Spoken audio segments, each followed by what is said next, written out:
Hello மக்களே, பொங்கலுக்கு நம்ம ஊருக்கு வந்திருந்தோம் இல்லையா, அதனால நம்ம நாட்டுக்கோழி அம்மா செஞ்சுருந்தாங்க வீட்டில். வாங்க எப்படி செய்கிறாங்கன்னு பார்க்கலாம்.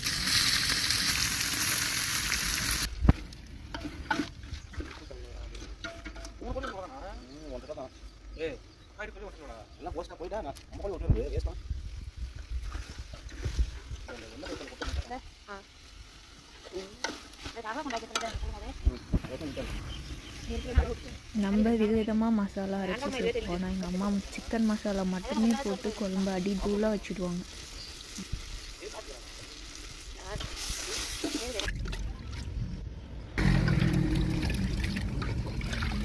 வெங்காய சாந்து தேங்காய் சாந்து சேர்க்கறதுக்கு முன்னாடியே அந்த ரசம் வந்து நம்ம குடித்தோன்னா சளிக்கு ரொம்ப நல்லது. அதனால இங்கே எல்லோரும் ரசம் குடிப்போம்.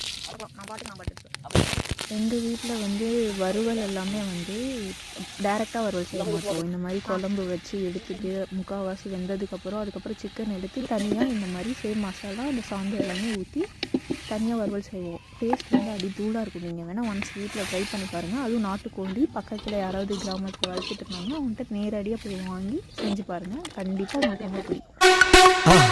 மறக்காமல் சர்ப்ரைஸ் பண்ணுங்கள். தேங்க்யூ.